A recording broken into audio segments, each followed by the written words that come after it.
Hello and welcome to 21st Century Vitalism, a podcast where we're asking the question, what does it mean to be fully alive in the 21st century? I'm your host, Brett Kane, and joining us today is Alone Featuring Company, aka Taya, if you know them personally. They are a spoken word artist as well as social activist, primarily focused on dismantling white supremacy. And today we're going to be talking about just that. Namely, we talk a lot about how it is vastly different to travel as a person of color here in America. We also talk about whiteness and blackness and appropriation and assimilation.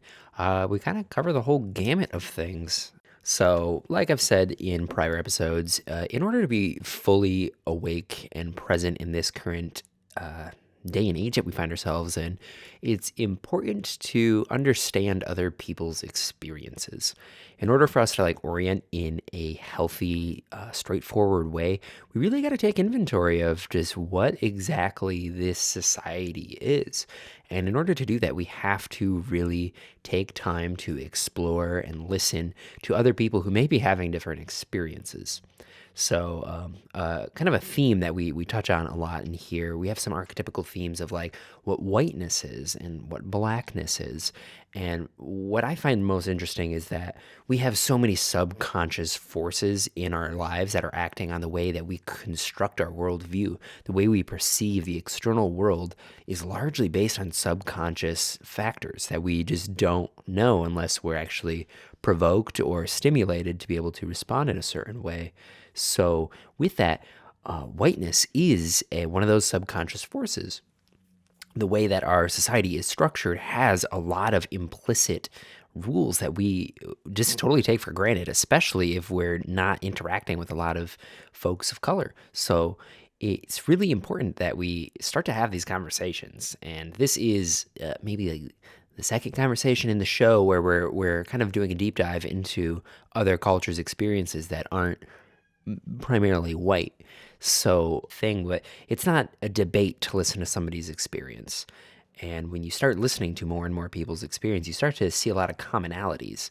And this is something that, if you can't even take the time to pause and to just consider, then, there's something in you that might be blocking you from deeper way of existing in the world. This is really about listening to other people's experiences and creating space in your own life to consider that there is other things at play here.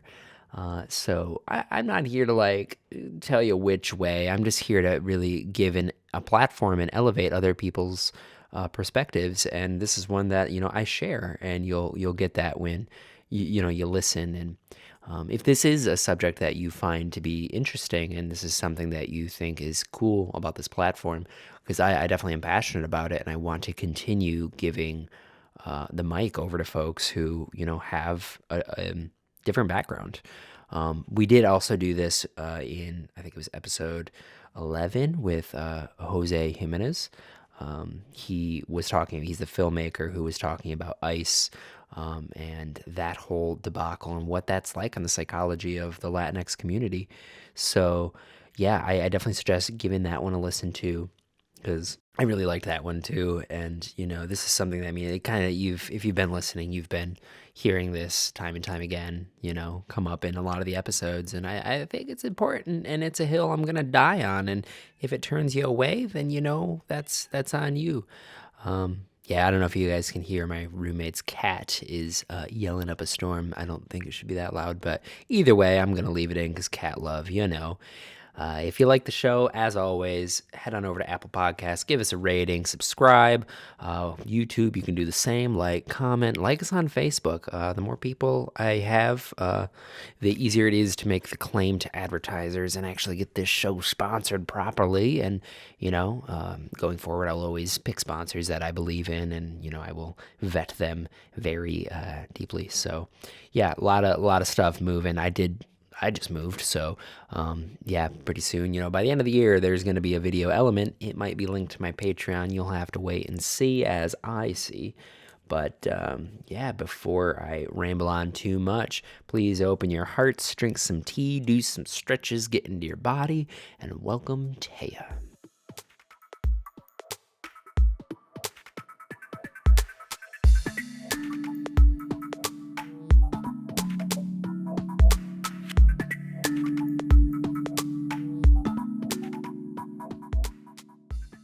Taya, hello and welcome to 21st Century Vitalism. Thank you so much for joining me. Hello, hello. Thank you for having me, Brett. Yeah, it's good to have you back in the Grand Rapids. We were definitely missing you here. For the folks who aren't aware, you and your partner were actually just traveling across the country. I think it was on like a permaculture tour, something along those lines. Yeah, there's an organization called Woofing, and you basically go to farms and it's a work exchange. So you work at the farms and then they'll host you. Like you can live there and they'll feed you, and you don't have to pay anything. You just work whatever hours you end up coming to agreement with. So we ended up going to the Pacific Northwest. We ended up purchasing a Flagstaff 1995 camper, pop up camper, and hitching it to our Subaru Forester, putting our cat inside a car, and traveling all the way over to Washington. So we spent a Wow. little time on Anderson Island, and then we were over in the Bellingham area, Ferndale. We stopped by, we actually ended up stopping by Portland, Oregon, seeing some Hmm. friends, and then also seeing the kind of aftermath of what was happening during the Black Lives Matter movement. Um, so that was really cool. Yeah. Was it Portland where it was the decentralized, what do they call that?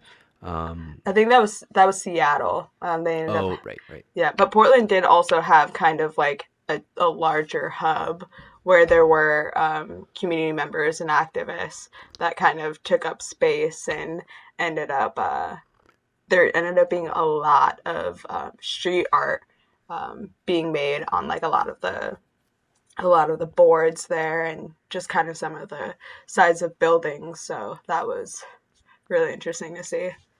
Yeah, I think it's definitely a good vitals check on the nature of like a movement when like after it leaves, like is the space like, oh, it's more beautiful? Like, oh, there's really Right, cool art out. Like right. that's cool. I like that a Yeah, lot. that was like one thing here in Grand Rapids too that I noticed, and that I ended up mentioning to a few friends when after the June protest, I think it was, and there was the damage to windows, and they had the Windows GR project going on, and there were a lot of like black artists or white artists painting on the plywood for the windows. I was just sitting with a friend. I kind of looked around. We were sitting at Rosa.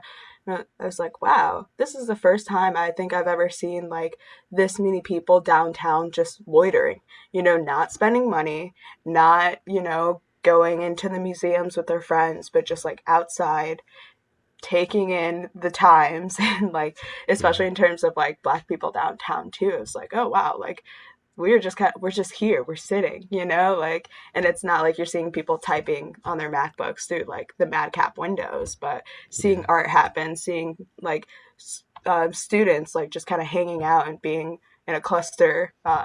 It's really interesting, and I'm kind of sad that it did die out. It seems like it's just kind of like back to business as usual, in terms of like people only really going down there to frequent businesses or like the ice rink. Yeah. I wonder how much that's going to change come like the spring. I mean, who knows what's going to end up happening? But I definitely went down there during the summer and like the vibe was completely different. It felt really fresh. Like Yeah. there was a element of like celebration. I don't know if that's the right word, but like it was actually kind of cool to be down there? It's like Yeah. I don't go down there. I don't give a shit Right. Yeah, typically. that's one of the biggest things too, is like I like in a non-COVID world, I normally work downtown, so I would be downtown all the time, but I was just like in and out, like super quick. I never really loitered as much down there just because I didn't really have any business down there or like the money to just spend to just like Yeah. get a meal, sit there for hours, and then go to a coffee shop, sit there for hours. Like, so. Yeah. So back to your travels, how many farms did you end up actually getting to go to? We ended up going to two farms. We were going to do three, but um, ended up staying at the second farm, which was a vegan sanctuary. It's called elf sanctuary over in Bellingham, Washington. And so they bring in animals who are basically being put up for auction to like meat distributors or things like that, or meat distributors will put the cows or the lambs or things that like they won't use or they don't want to spend the money healing to like a public auction where other farmers or people can just purchase these animals. And so they go in and they purchase the animals and then they actually like give them a space and like give them a home, or they'll like rehabilitate them and then facilitate them to their next like forever home. Oh, that's so Yeah. sweet. Was that your favorite one? Yeah. The first one ended up being being interesting. It was a guy who didn't really understand what woofing was and kind of brought people in to Oh like no. create a farm versus having an established farm that we then work on. So, Yeah. Yeah, yeah. a big thing about woofing is like the education that you get from it, right? Like that's kind of like a part of the package. Exactly. So Yeah. you go there to kind of learn more about like intentional permaculture and farming, and so that was one of the drawbacks on the first farm was that like we were the ones mainly teaching them, and since Oh I've no. yeah, I've had like woofing experience back in 2016 when I worked on a winery and farm, and so like I've had past experiences with that, and then also with there's a farm here, New City Farm, and so I would go there and help them do like social media or events every now and then, and so I was able to see them having like a fully functioning farm, and like they employ youth, and so that was really cool. So I had like farming experience and like knowledge of like what it looks like to have a good farm, and this person was just like he was another traveler who just wanted to bring travelers to him and like do something cool, but had no prior knowledge of like any kind of safety or any kind of like building or anything like that, and I'm a Oh, builder, so it's like yeah. it was really interesting, and it also was like an opportunity to grow, and like another opportunity to just kind of learn what I will and won't stand for in terms of like Hmm. offering energy or offering like my services. Yeah. Yeah, it's interesting because it's like sometimes like yeah, the good intention is really important, but like you also got to have like the specialty behind it or like the skill and know-how. So I'm sure he was probably a cool person, who like had a good vision, but it was Right. like putting in that work beforehand to make sure that they're providing a service rather than just like getting free labor. Right. Yeah, and that That's was that was one of the hard things is no one else that was there.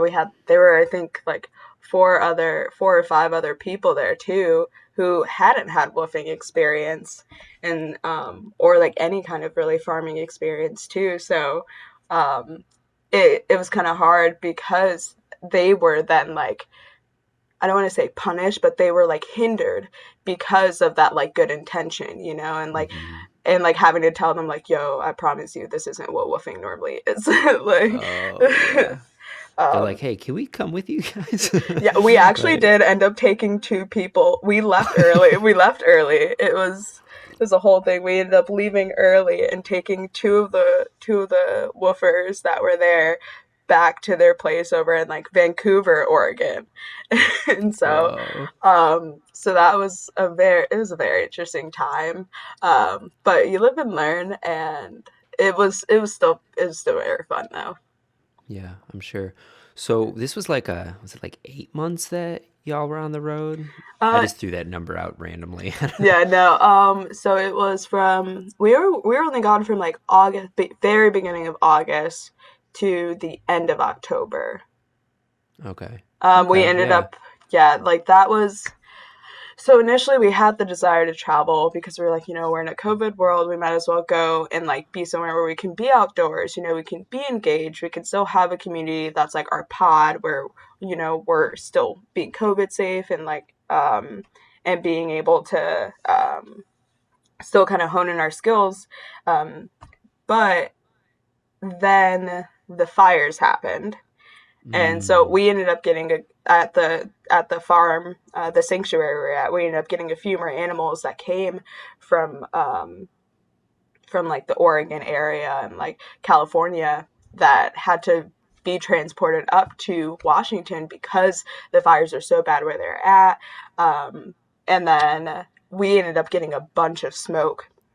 And with our pop up camper, it's like it's not fully sealed in terms of like keeping out smoke. So it ended up Yeah. just becoming kind of like hazardous. And then with everything with the presidential election going on, and then like I found out that I was pregnant, we ended up coming back. But yeah, that was one of the interesting things is like we had the decision to travel, and it was all good intentions. It was all, for our own betterment, trying to get ahead of COVID, but ended up having to come back mainly because of a lot of the racial tension that was happening just around in the world. I remember one of like the defining moments of me being like, okay, maybe we do go back to Michigan.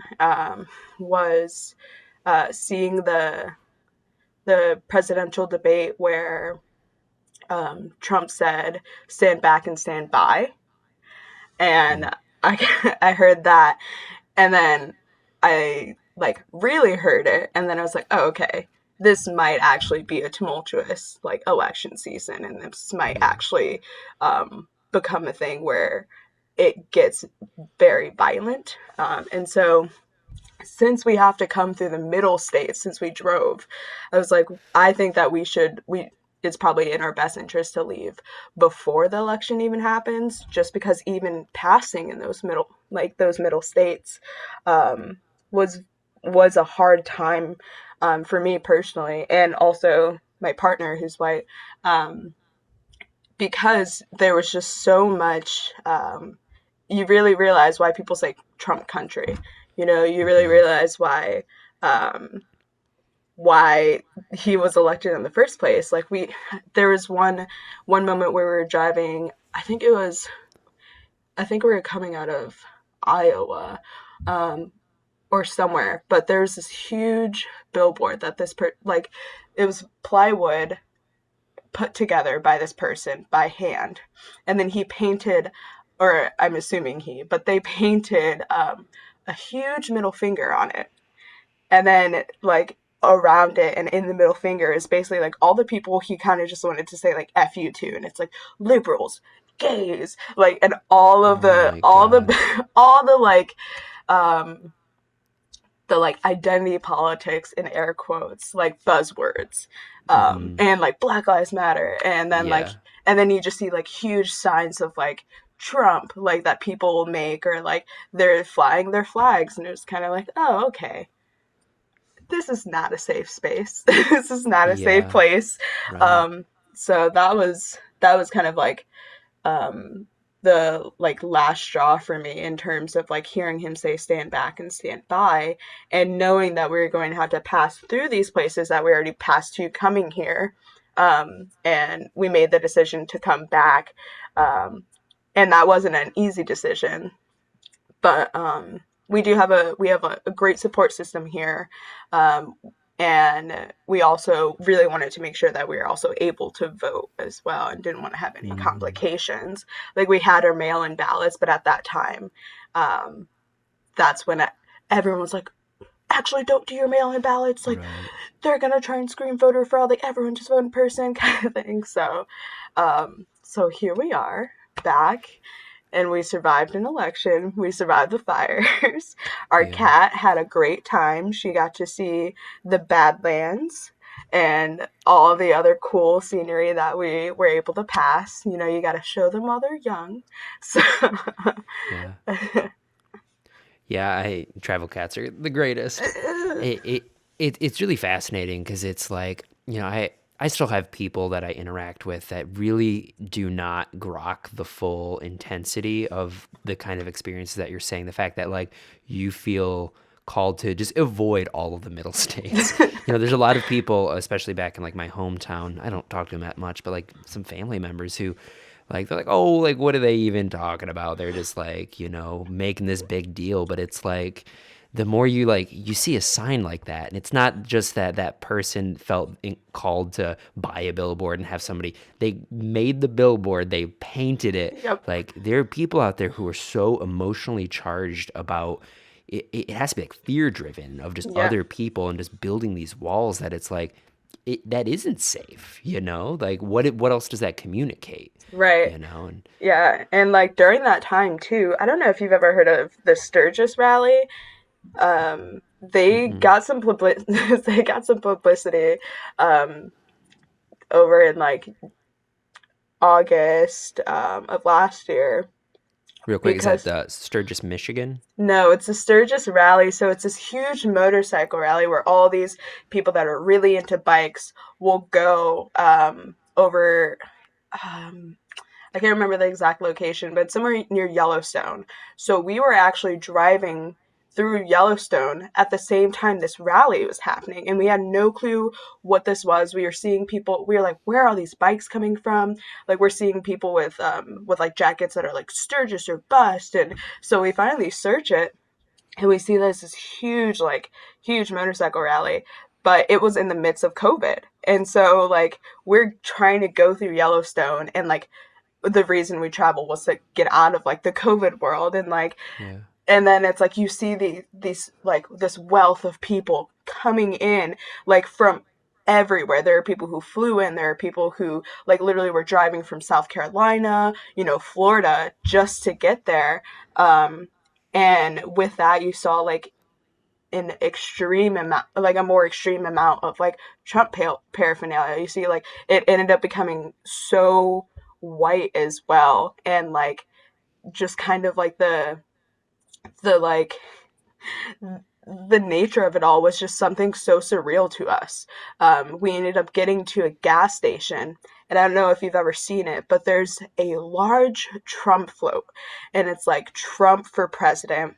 And it's like, it has like stuff where it's like, we love Ivanka on it.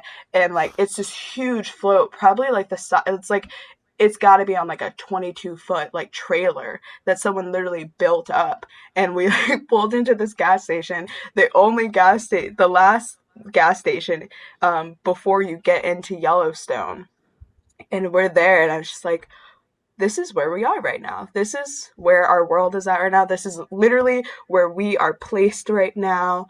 And I think that's like one of the things that I was very like in the moment of that, I was actually very grateful of being in an interracial relationship, because I would just send my partner into stores. I would just send him to go and like grab our snacks. And like if I had to pee, it was just kind of like, I can wait, like seeing what Mm. areas like actually felt safe or actually felt approachable ended up becoming less and less while that rally was going on. And then that rally ended up being like a huge super spreader, and like they Oh still my had god. like near like like I think it was like it was a ridiculous amount of people, honestly, that Yeah. were there, and it was like over at least like 50,000.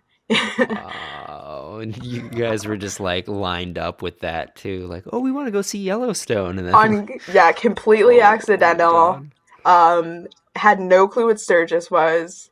I guess it's Sturgis or bust, but Is it like a bike gang then? Or, like it's just no, it's where a bunch of people who just really enjoy bikes and motorcycles like go. So there okay. are like different like biker gangs that go, and like you would see them like in their packs like riding together, and like it was something so wild, and like I would have never like seen that, or known that that's something that even happened in middle America Yeah. until we actually went and traveled. So Yeah.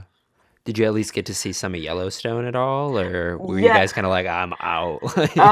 Yeah, see, that was the thing too, is like we got to see some of these sites, but since it was just so populated at that point, and like a lot of these middle states did not have mask mandates. Hmm. They were not COVID safe.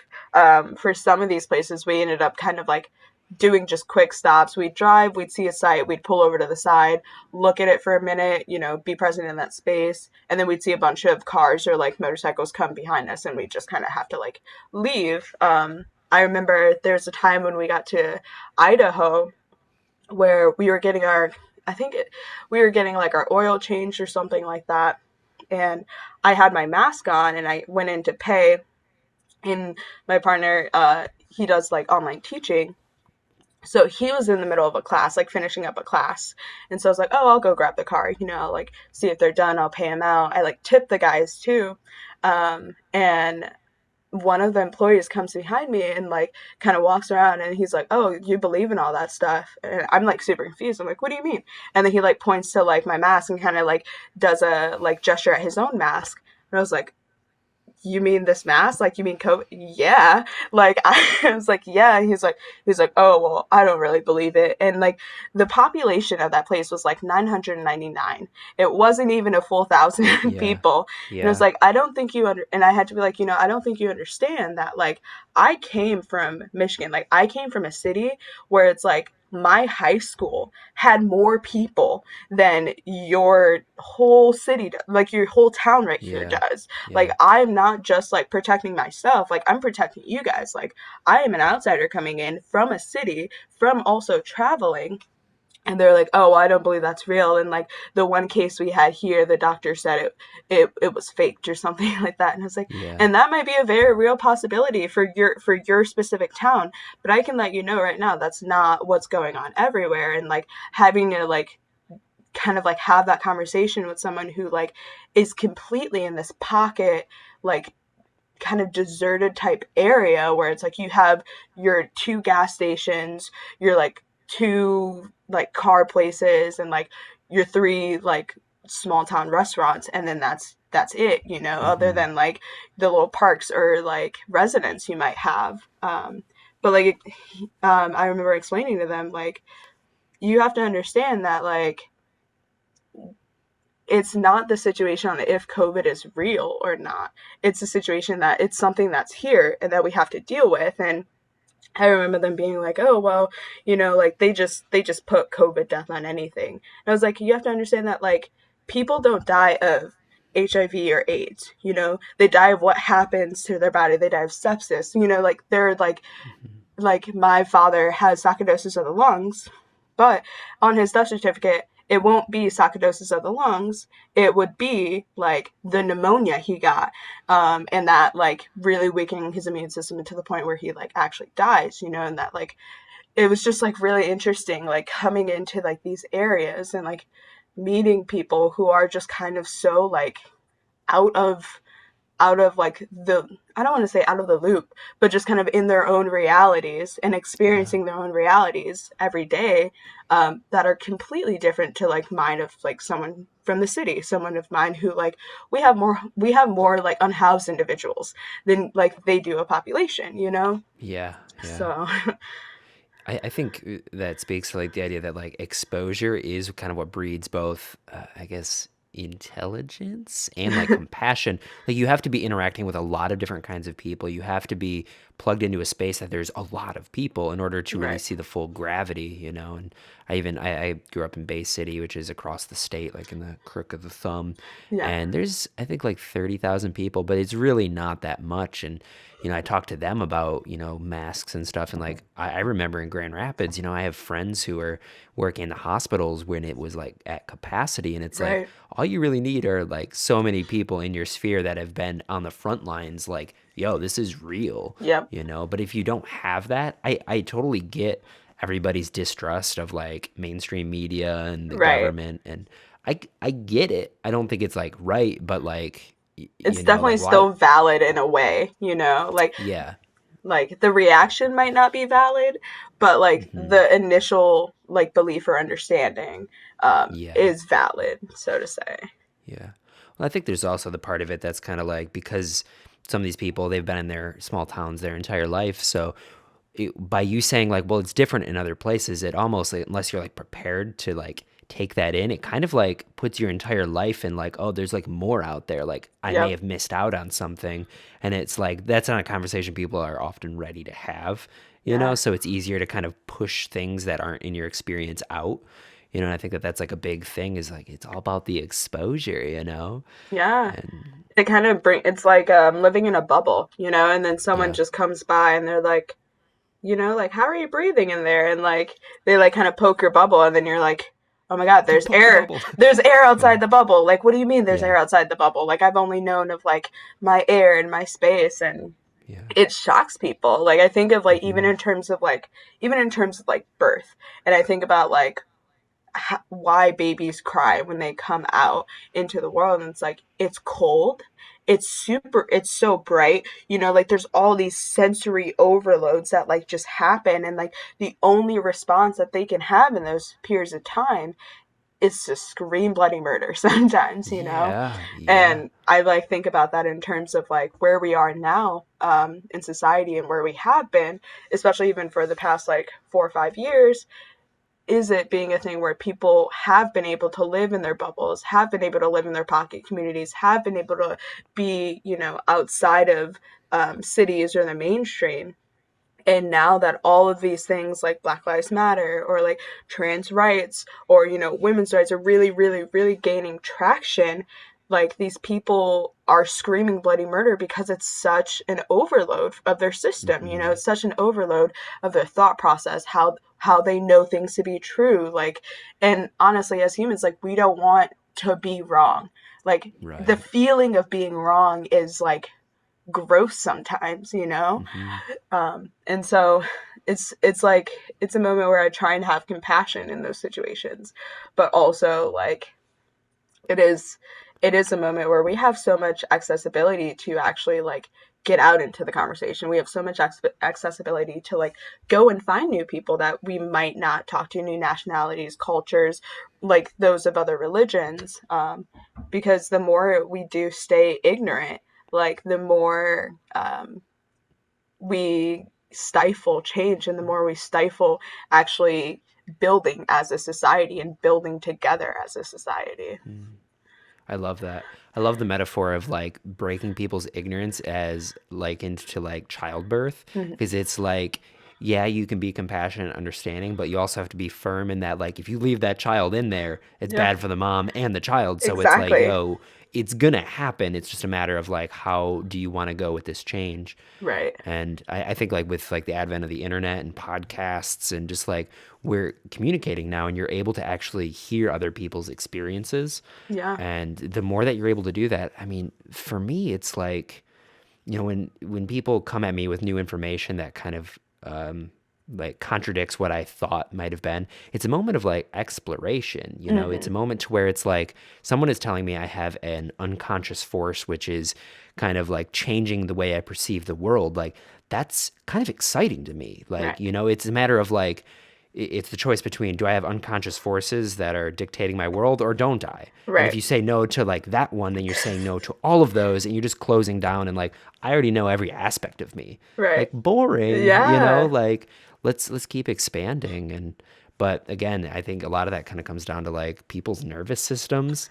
Yep. They're how strong they are in their sense of self. If they've had trauma, they're a lot less likely to have those open borders and to be persuaded or listen, because they're already Right. trying so hard to hold on to their, shaking, it's like this is all I have is this one identity structure, Right. and now this person wants to pop that bubble and it's, but we got to do it, Yeah. It's a full scale rebirth, and Yeah. like with that rebirth, you now have to think about every relationship that you've ever gotten into, whether it's a friendship or like, actual relationship.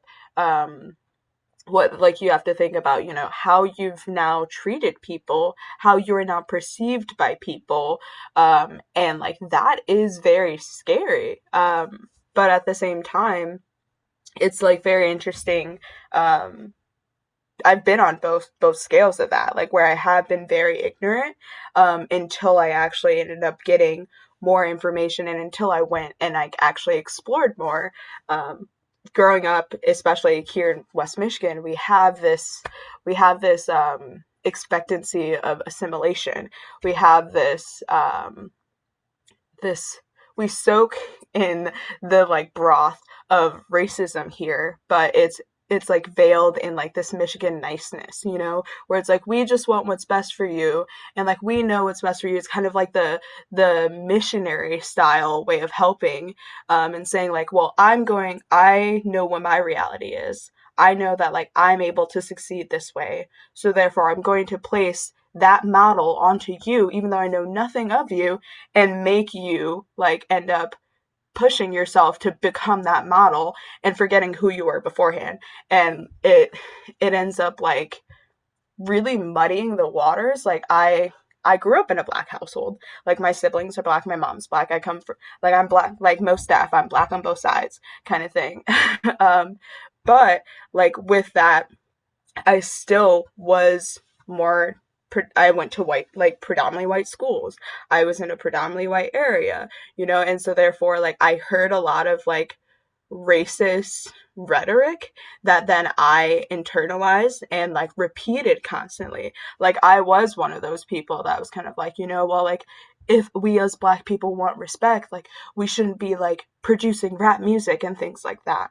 And then like I had to actually have like a few other like white allies and like another black individual and like my older brother finally call me out and say like, hey, like you need to chill out with this. Like this is not something that like you truly understand. Like go and like explore this topic more, go and explore your blackness more, and see where you've in a sense been lied to. And so like one of the ways I did that was asking counter questions.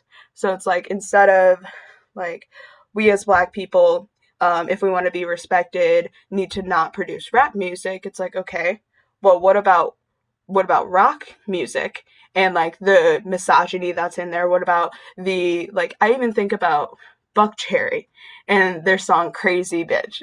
Oh, Oh pardon. God, I'll And try and like not think about Buck Cherry. yeah, and I think about how like I've heard that on the radio. I'm a huge fan of Nine Inch Nails. I've heard Closer on the radio. You know, like there are so many instances where like we have like the similar models being made by like non-BIPOC individuals or by white individuals that are able to be accepted, that are adhered to. You know, like we have heavy metal that like talks about like Infant Annihilator, you know, where it's like it's literally talking about like beating fetuses and like Yeah, assaulting fetuses, and yet yeah, like when people say, oh well, what's wrong with music, they always go towards rap music. right. And that being a thing that like once I started answering these like counter questions or like flipping the narrative, you know, and like kind of putting up a mirror to like what I thought, I like realized how much that like I myself was going through my life picking up all these things that I didn't realize I was picking up, you know, like there like the life is a staircase, and I started on the top floor, like on the bottom, and just like as I took each step I would pick up something, pick up something, pick up something. And like I finally got to kind of like the middle staircase, and then it's like, do I need to hold all of these things? Like I had to look at my arms, and I had to look at like my whole psyche and like my mental health and say like, am I responsible for all these things that I'm holding in my hands right now? And can I leave these here? And like, what do I want to take going forward? And so like a lot of that was just like undone by like sociology and learning the history of how we came to be, learning the history of like where we came, where like blackness came from and where like black music came from. And it like ended up becoming this whole rebirth that I had, you know, and like it shook me to my core. And I remember lashing out too when I was like being told, hey, you don't understand the black experience while being black, you know, and being like, Yeah, well, what do you mean? And being like, oh, I actually didn't, because I still wasn't living in the world of blackness, because I shut myself down from that. You know, I made sure to like assimilate as much as I could, because I thought that like with that assimilation, I would essentially save myself from the racism that happened. And that was never going to happen. That's something that was like a harsh reality that I had to realize. Like in preschool, I remember being told by like another white classmate that like she couldn't hang out with me because I was black. And like for me, I didn't know my color at that time, you know, like I didn't realize that there was a full on difference between that until I was forced out of like my very first bubble, which was my safety, which was my personhood, which was my individuality, until I actually like had that popped. And like I've asked a few of my other white friends, like when was the first time you realized you were white? When was the first time you like recognized you are the race that you are? And a lot of people like will kind of like say that like it's been like other black kids or other like BIPOC kids mentioning it to them or like joking with them about their whiteness versus it being an attack versus it being something so negative that it like literally impacted them. Yeah. It's So like coming from a friend rather than coming from somebody who like means to do you harm or differentiate you. And right. yeah, and I almost feel like there's an aspect of that where it's like, as you just said that, I'm thinking of like, when did I realize, and like, frankly, it like wasn't that long ago. And I think that that's honestly also kind of harmful in that like, it's kind of assumed that like, it's like the base standard, Right. like there's, I mean, unless you differentiate and you're able to see like the full picture, it's like, it's just like a really fascinating question, that I don't think a lot of people have really been asked. Right. That's, yeah. Yeah. Wow. There's so many things to go off of there. So like it almost seems like, do you think, I don't know if this is like wording it the right way, but do you think that like the assimilation is into whiteness, like the thing that you were kind of like enculturated or like that was trying to seep into your psychological structure was like overarching like whiteness, like that Yeah. mid or Michigan nice? Yeah, I think like that's the thing with assimilation is that it is a tool of white supremacy. Like the assimilation that happens is it's not new either. Like it's an age-old story of, you know, since I'm from the US, I can only speak from the US like perspective.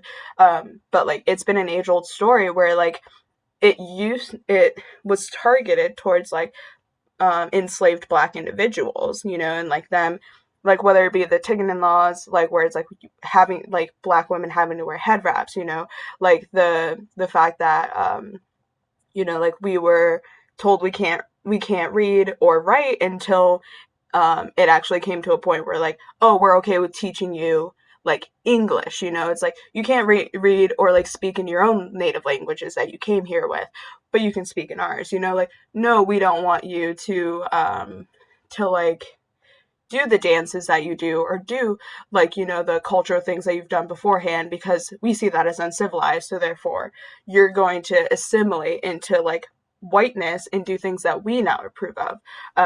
But it's very interesting because there was a period in time where like that was also assimilation was also used against other like white European descendants, like for example my partner, his like back in his lineage, like he has ancestors that came over, had like a Gaelic last name and then switched it to something that was more palatable, something that was easier to like use to assimilate into the like the culture of the US. Like we've had like Irish individuals, kind of like stop going into like their Irish roots and just kind of like go into this modge podge of like the US culture. Like to get into the US, we've told so many people that they have to fit this like this muddied like white European standard, that in a sense like doesn't really fit people. And I think that's one of the hard things with trying to get people to recognize race or like recognize privilege is like they see descendants where they too have like given up their Norwegian culture. They themselves like know nothing of their like Scottish heritage. They know of stories, but like they don't have the ability to touch that to like actually like explore deeper into that because some of the records have been lost or their ancestors had like purposefully like removed any record of that or didn't want to talk about any of that. Um, and so like it is a sense of like white supremacy in the sense of whiteness and what we see as white here in America or in the United States. Because it was no longer you're Irish, you're Scottish, you're whatever, you're now white, and then black people, we're now black, we're colored, um we're like um we're now put at this like this teeter totter of like trying to figure out how to balance having like culture here in the United States, but also not having too much culture where like it ends up becoming a problem. And like I Yeah. think a lot of that comes from like a lot of that comes from I don't think I don't think it was like the Catholics, but it's kind of like that Protestant need of like everyone speak like everyone speaking the same language, like like the Babylon kind of thing, where it's like we Yeah. all have to like be a collective in order to actually like survive versus hey, we all have differences, we all could still exist within our differences and like use those differences to create a new shift, a new culture. But that in a sense takes away like the ability to like force people into the comfortability of those in power. So, Mm, yeah. It's interesting, this idea of assimilation, because I don't think a lot of people really see that. We've kind of been raised on like America's like a big melting pot, but like we're all melting into the same. Like that's actually not like a good thing. You want to see right. the individual ingredients of the stew, so to speak. Mm-hmm. I know like my family, my last name is Kane, and they dropped the I in it because they didn't want to be associated with the Jewish heritage that it actually is. Mm-hmm. So like I heard that and I'm like, okay, so that's like one small thing, but like I really think that the assimilation, it hurts everybody who Mm-hmm. agrees to it. You're kind of becoming like a refugee of your like heritage. We have no roots anymore. Like we've been Right. like uprooted, and like everybody who gets involved in this weird, like we're all agreeing sort, well, some people aren't agreeing, they're being Right. forced into it. But a lot of people were like happy to agree to it, and then like we're seeing generations down the line that like, oh, this actually, now we're like spiritually bankrupt and like Yep. have no ground in reality. Right. And what exactly do you think? This might be a pretty nebulous question. I don't really know if it's been well defined, but like when we say whiteness Mm-hmm. and blackness, like what are we like pointing to? Like what exactly are the definitions of whiteness that we're all assimilating to?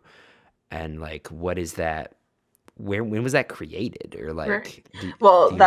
that's the hard part is that like whiteness is something that like it's so frustrating because like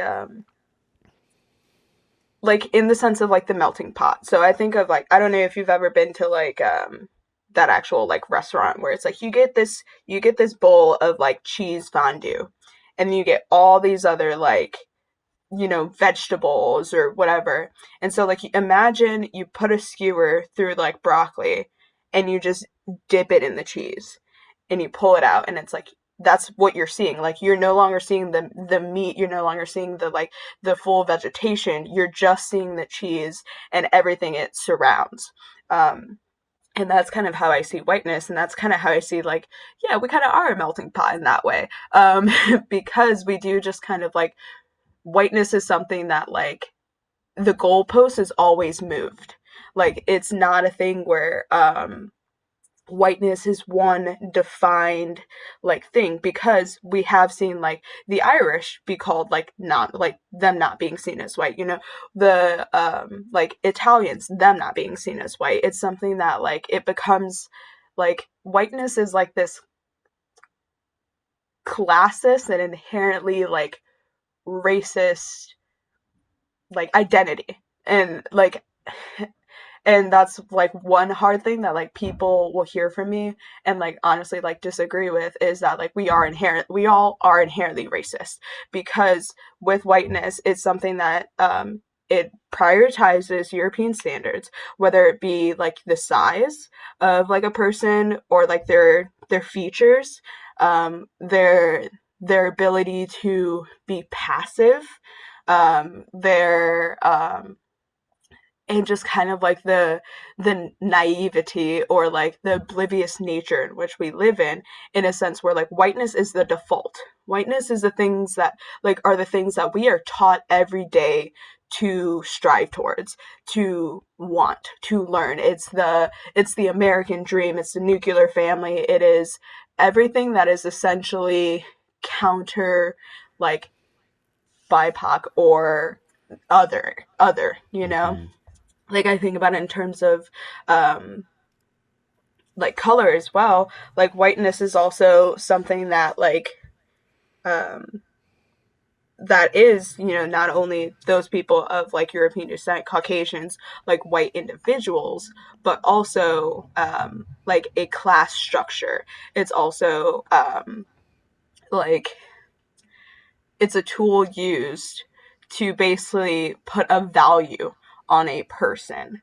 So in terms of it, like, I think that's one reason why, like, you'll see poorer whites feel uncomfortable with being called white.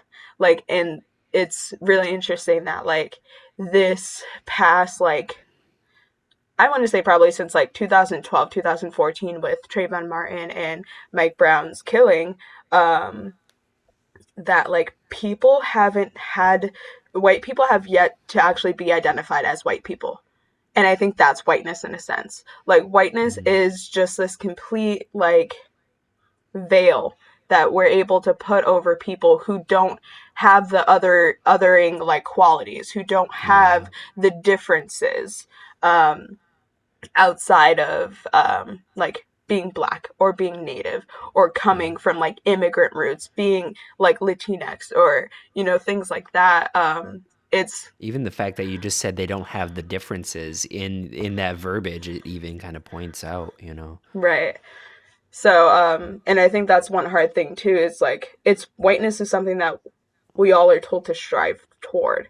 Like, that's one reason why you see, when you see, um, like more educated black individuals pushing for, like, young black youth in suits, that's whiteness to me. Mm. Like, when you see people striving towards a CEO gig, or trying to be a higher up in a company, like, for me, that's whiteness, because A it isn't. cult. Yeah, it's like, Yeah, sorry. it's yeah, no, you're good, because it's now pushing people into this, like, into the rat race. It's now pushing people into the gears, of this machine that is, like, white supremacy and, like, America. Mm-hmm. And once you see people push out toward, like, push away from those streams, that's when you see that, like, they start to have their whiteness stripped. Like, think of hippies, like the quote unquote hippies, and how, like, there's normally such a derogatory nature in which how, like, the wealthier white individuals see hippies, and, like, see people who are counterculture, like, or even if you see, like, white individuals who have, like, grown up in the hood, and they end up, like, kind of trying to assimilate towards black culture. They start wearing baggier clothes, they wear jerseys, they're wearing, like, their chains and things like that, and how they then, like, get mistreated because they themselves are steering themselves away from whiteness. So, Yeah. So it kind of sounds like whiteness is a tool. Is that yeah. it's like a method of that the assimilation. What is the umbrella thing that fits under? Do you think is it like capitalism? Is it like patriarchy? Like what exactly is the thing that's you? What's the hand? Yeah, I feel like it's both of those. Like, I'm a person where I will almost always say, like, capitalism is inherently racist. Like, at the end of the day, where we came from, how we got our train tracks, how we got our food, how we got the land, at the end of the day, like, those were fueled by capitalism, and all of those things were inherently racist. We had to do racist things to get there. The Yeah. patriarchy, also inherently racist, because, like, if you see in, like, native cultures, like, they have the matriarchy. There Hmm. are other cultures who, like, share, like, kind of like gender roles. Like, there are African tribes that, like, there are women fighters, and it's like, that's a thing that's just normal and casual. But I think that, like, um with capitalism plus a patriarchy plus um um also like religion, and like that's normally where I get like a lot of flack. Like I think those three things really put um like white supremacy and assimilation and whiteness into its place. Like when you Mm, think about religion, it's been something that's been used to justify either like doing heinous things or not doing anything to fix those heinous things. mm, If you look at like capitalism, it's been used to um, say that it's for the greater good. This is the only way that we can go from here. But it's still stripping resources. It's still putting a value on the things that like should inherently be accessible to all beings, but it's being hoarded for those who were able to get there first out of racist means, because we have like literally made those means inaccessible towards black and brown individuals for yeah. ages, you know. And then in terms of the patriarchy, it's something that like is still reinforced by the belief that like women are inherently meek. They are not to speak. They are not to, get out of line. And I think a lot of that does come from like the toxic masculinity that like was able to be started. Like that being a standard for so long, where it's like you have your wife, you take care of her, like she gives birth, and therefore like she is partially your property, and Yeah. it's like that Yeah. ownership that then like ends up like being still mimicked today in our society in the way that we see like traditional marriages. And I'm not trying to say that like the patriarchy is inherently um terrible. Like I do believe that there are some people who have a really good structure with being in traditional roles. Like there's nothing Hmm. wrong with traditional roles in a sense if you are okay with living that way, if you're being respected during that, and if you respect other people who are not in that traditional lifestyle. Yeah. Um, but yeah, in terms of that, like I feel like yeah, those three are just like the umbrella terms, and then like I might even put like religion like Yeah. kind of up there at the top, because there are still like patriarchal views within some religions that are still like labor and capitalistic and enslaving people in Right. in religion. So, and like yeah, it's so interesting because there's just so many like echelons. It's so hard to break down what whiteness actually is, because it's everything, because it's Right. inherently our beings at this point, Yeah. or like the will of beings who are able to like force their will onto others. Yeah. It's interesting because it's like the water that we're swimming in. Like if we're fish, like we're breathing it in. And Yep. it's weird because like the more we talk about it, the more it becomes this like archetypical energy beyond just like the people who, like I have white skin, that like it goes beyond that. It's like Right. this like multifaceted dimensional, like it's culture, it's like all these different things, and it is hard to pin down. I think that's why a lot of people will push back against it. And I like that Hmm. you have the preface of like it's not to like at least with like the patriarchy, it's like I'm not like talking shit about like dynamics at work, Right. like there are certain things, and I think a lot of people when they hear this, they just immediately shut down. They get like super defensive, like, oh, they're just trying to take my religion away, she's trying to Right. take, this, that, and the other thing. And it's like, no, we should really be understanding them and mitigating harm and seeing all like the ways that they do. Right. So with that said, I think like what exactly would you say blackness is? As like a counter, does it also have that like multidimensional aspect to it? Yeah, that's like one of the yeah, it's also like one of those things that's kind of hard to pin down.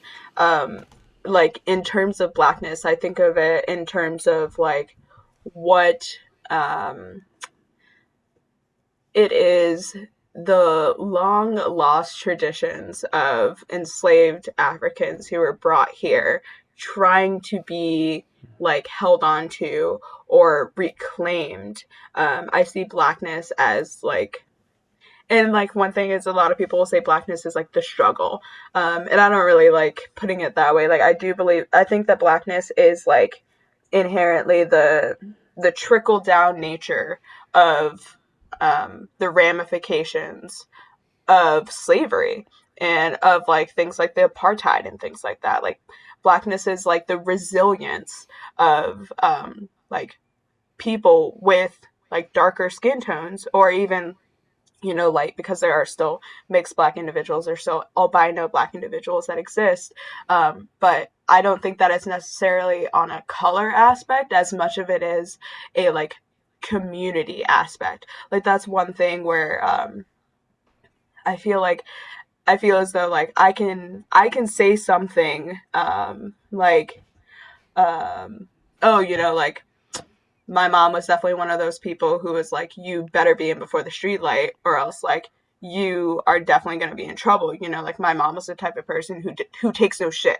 You know, like those like experiences are inherently like those of some black individuals, and like that some black individuals are adjacent to, because it's what our culture has bred, or it's what our like our society has bred. You know, like there's a there's a book called Post Traumatic Slave Syndrome, and it talks about how like what's the reason why black families are as broken as they are.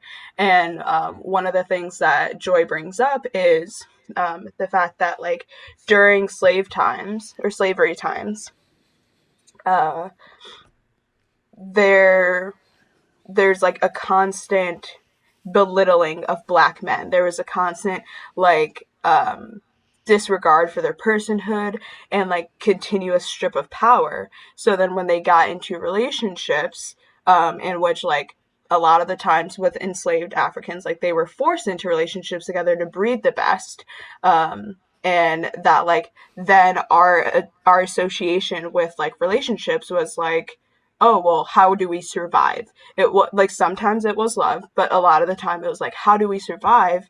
But then you still have that power aspect or that power dynamic that's been stripped away from both people. And like in black men like constantly being belittled, now trying to become the like the power or like the masters of their own house, and that becoming very tumultuous, and it being something where like we have dealt with like the mental, emotional, physical, and spiritual ramifications of slavery, to this day, and like throughout segregation and things like that. Like I think that a lot of blackness is just kind of how we have had to survive, how we have had to create our own model in a system that refuses to let us either play by like refuses to either like let us make our own models, or refuses to accept our model as something that can be universal.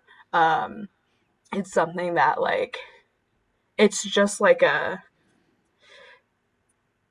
it's like an inherent nature. It's like this knowing. It's like the it's just like the black experience that we have in America.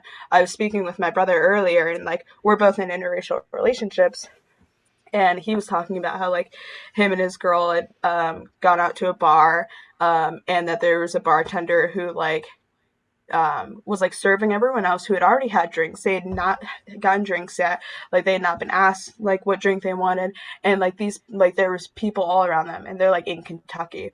And there are people all Mm. around them who have gotten served. And once basically everyone was served or like leaving, that's when they finally like ended up getting like serviced.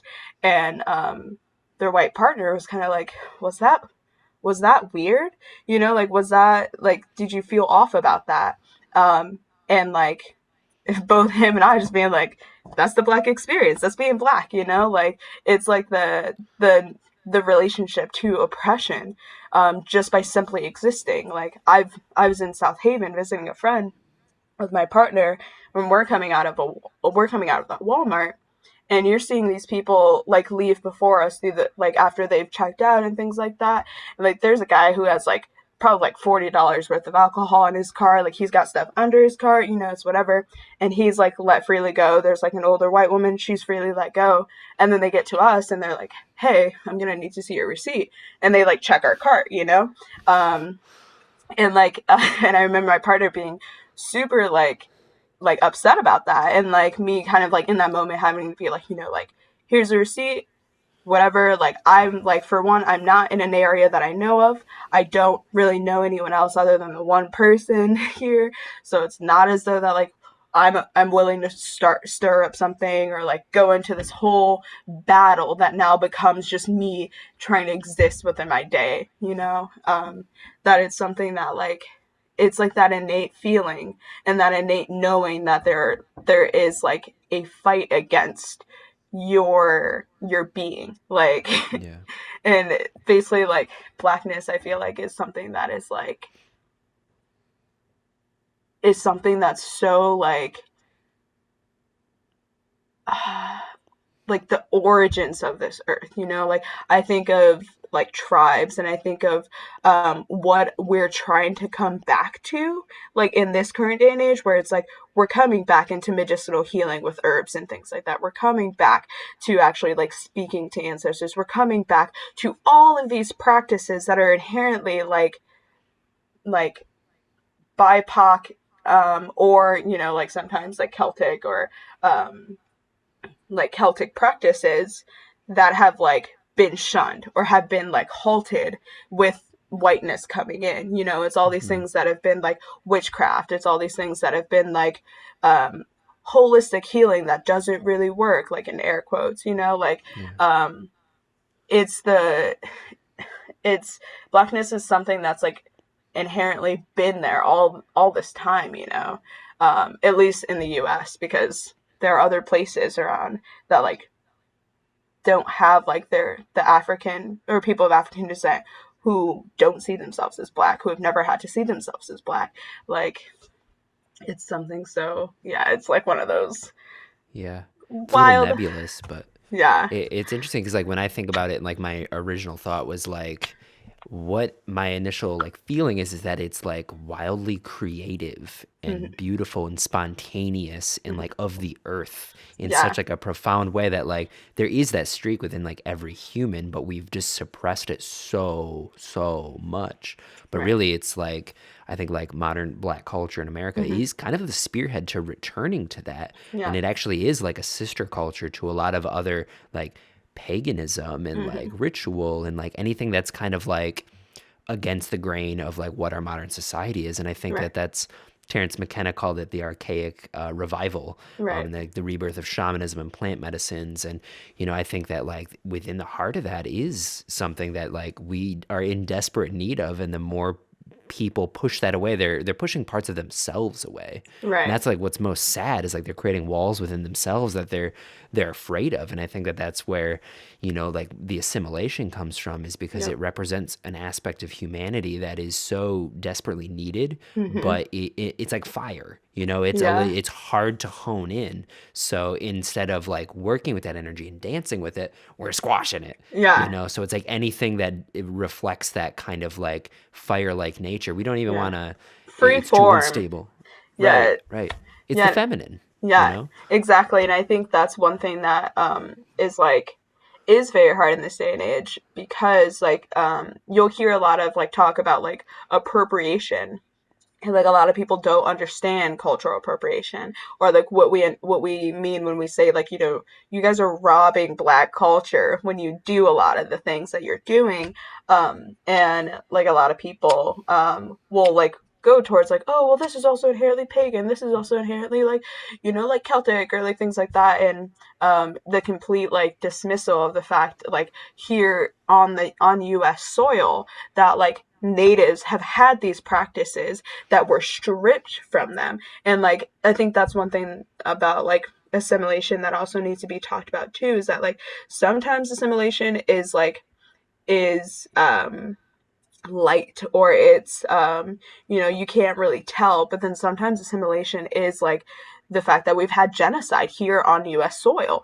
Sometimes it's like it's our residential schools. It is us completely like dismantling native practices and their ability to speak their own language, have their own land, like raise their kids with the belief of like their of the creator.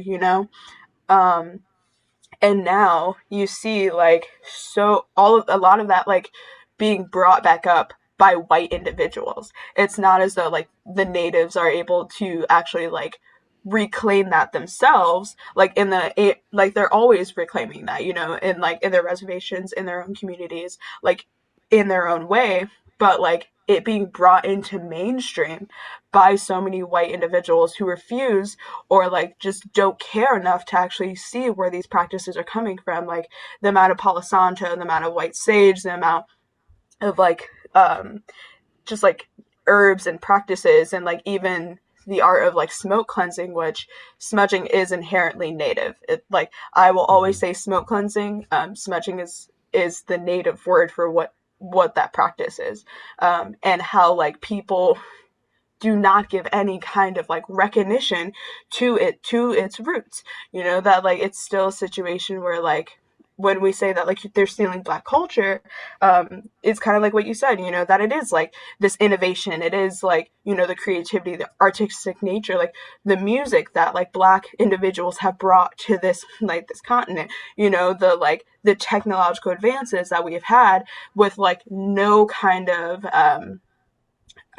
recognition. Like one of the things that like is hard too is it's like even in terms of African American vernacular English, which you'll hear a lot of people, and especially like white gays, using the whole like the way that we speak is not just like because we think it's cool or because it's like it's something that like we use for like clout or something like that. It is something that like comes from the fact that we were not properly taught how to read or write. It comes from the fact that we had to create our own language. It comes from the fact that like we were denied so much, and then it became something that like was passed on for generations, and something that like became so like ingrained in the pocket communities that we were forced into and that we learned in and that like we soaked in outside of whiteness, that is now just being trudged back up by people on TikTok or like like a lot of millennials, honestly, like people who hear something they like, they take it and they don't care enough to research where it came from. They don't care enough to understand what the true context is of some things. Like even even the hypocrisy that we have here in terms of black people doing things and it never being seen okay, or it being questioned into like white people doing things, and we're supposed to just say we're okay with it because it's somehow supposed to build a bridge for us to actually finally be able to use the things that we've been using for ages Yeah. without like with all these roadblocks, like it being a thing where seeing like white people with, and anytime I'm referring to locks on white people, I will always refer to them as dreads. Seeing white people with dreads and like them not even understanding like the true importance of it.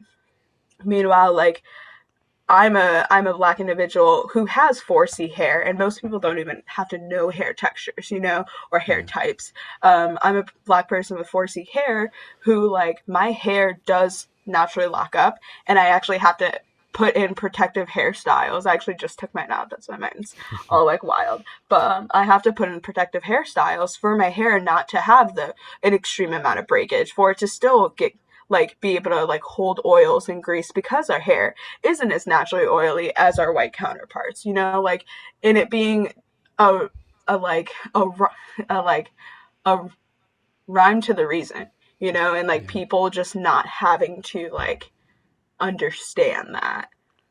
Yeah.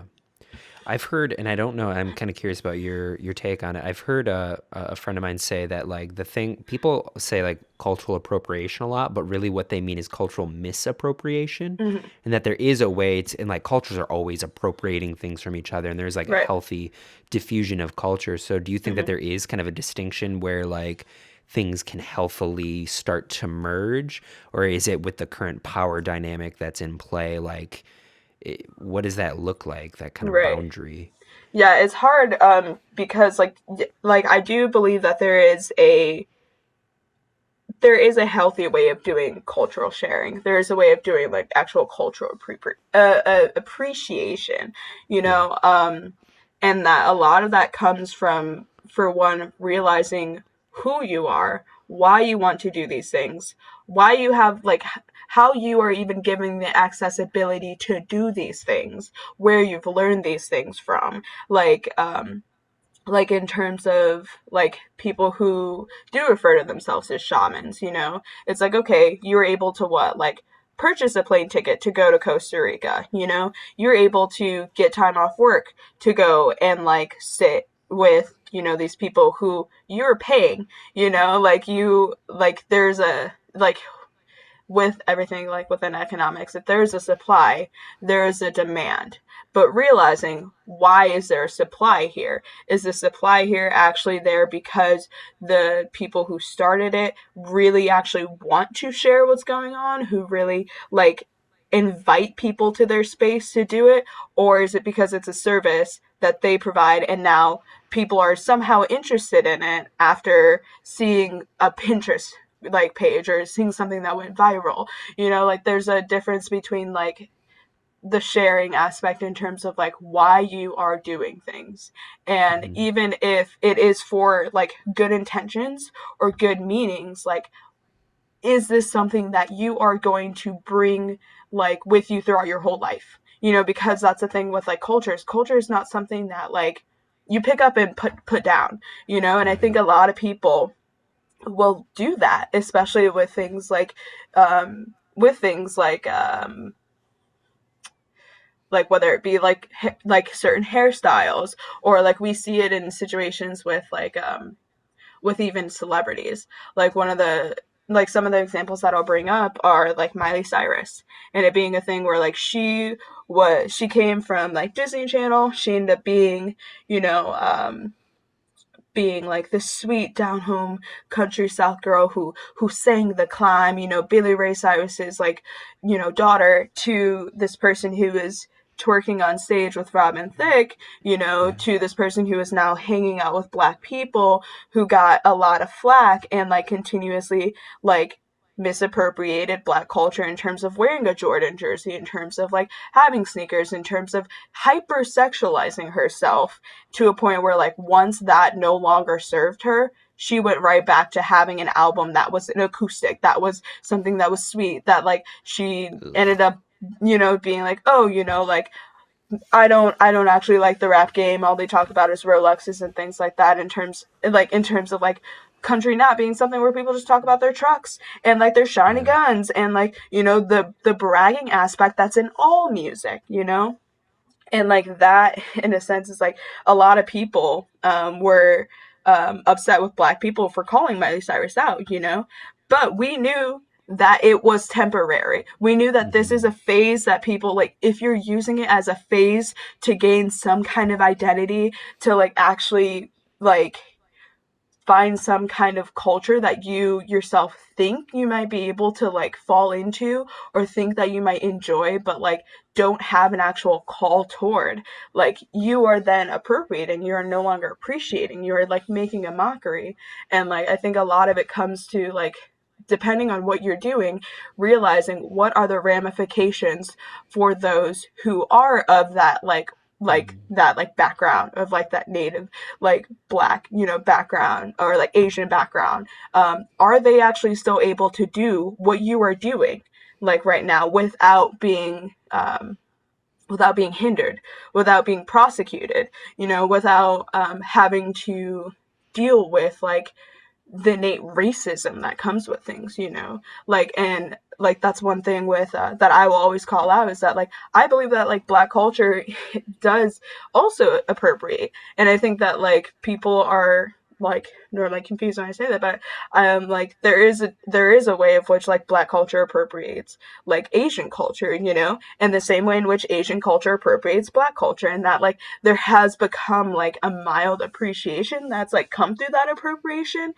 but that there still needs to be a line and like a respect that is just held for those cultures and for their ceremonial garbs, and like wondering like why these things have a place in this world, like people wearing kimonos, and it's like all right, do you know what times people normally wear kimonos, like why they wear kimonos, or like dashikis? Dashikis are normally something in terms of like celebration, or like, like, and if you're actually doing it within the proper context of its origins, like that's the huge difference between like cultural sharing and appreciation, and like cultural appropriation, and just completely misappropriating a whole culture's like thing, or like, Yeah. or like, Yeah. yeah. Yeah, I think an important aspect to this is like I think transmission's really important. Like where Yeah. exactly did you get the inspiration to do this from? Have you actually spent time in these communities that have these practices? Right. Specifically, I mean, you brought up like the shamanism thing, and that's something I see a lot, especially being kind of on the outskirt of like a lot of hippie communities is like Right. someone will take acid once and like immediately like I'm a shaman. Like you have literally no idea what you're talking about. Right. Like, have you practiced for 10 plus years under the Right. careful guidance of, and I think that, like, if you truly are feeling called to a mode of expression, Mm-hmm. like getting involved with that community on a more than superficial layer, like Right. if Miley really wanted to go down that path, like spend some time before you capitalize off of it, like really Right. get to understand it, be immersed in it, live it, breathe it, Yep. as much as you can. I mean, she's obviously multi-millionaire who is kind of in a different place, Right. but I just think another part is like so much of our culture is so disposable that it lends Mm-hmm. itself really easily to just picking things up, putting them down when they're out of vogue, if you will. And I Right. think that kind of also comes back to what I said about like we're kind of like cultural refugees, and that like Yep. we have no cultural identity, so like we're just wearing all of the trappings of everybody else's culture, and then when it's like not cool anymore, air quotes, then Yep. like we move on to the next thing. And it's honestly like it's a shame for the cultures that are getting appropriated, and it's a shame for the people who are participating in it because they're not sinking deep into anything, Right. and it's like they're gonna take off their dashiki and then put on like they're just gonna jump from thing to thing, and it's Yeah. like you're doing yourself a disservice. Yep. It's Yeah, it's like really hard too, because people do have such a negative way of reacting to you saying, "Hey, you're not actually using this thing properly," or like you're wrong in the way that you're using this, or this actually isn't for you. And then like saying, "Oh, well, that's divisive." Like I've met a lot of like, especially like white hippies who like I'll say, "Hey, these things aren't actually for you. Like, there's deeper meanings to what you're actually doing, and you're not realizing it." Like even in terms of like the drug use of, or like, yeah, even in terms of like using like acid, or like mushrooms, or ayahuasca, etc. Like there are ceremonies for some mm-hmm. of these things. Like there are like it's still a spiritual extension of yourself, and like I think that's why a lot of people will like then call themselves shamans, or think um that they are like kind of like the gurus or something, or that they are in a place to heal others because they feel like that spiritual connection, but they're not. I don't think as though like some people are actually listening to that. They feel good in that moment, they like the way they feel, they want to continue to feel that, and they want to help other people feel that,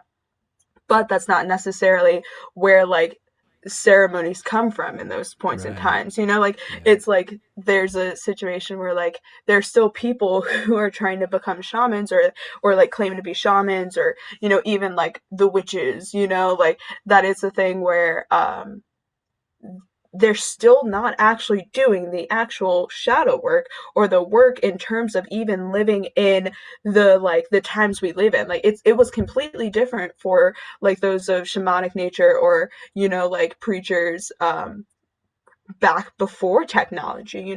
Like there was such a deeper connection in nature. Like they weren't sitting here in these boxes on boxes on boxes that we call houses.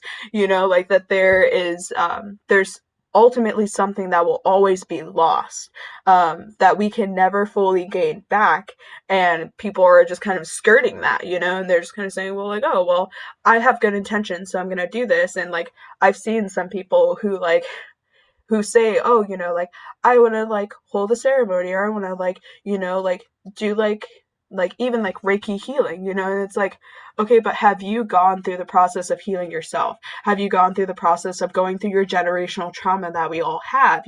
Have you gone through the process of like recognizing what the racial differences and disparities even exist, like what world we actually live in?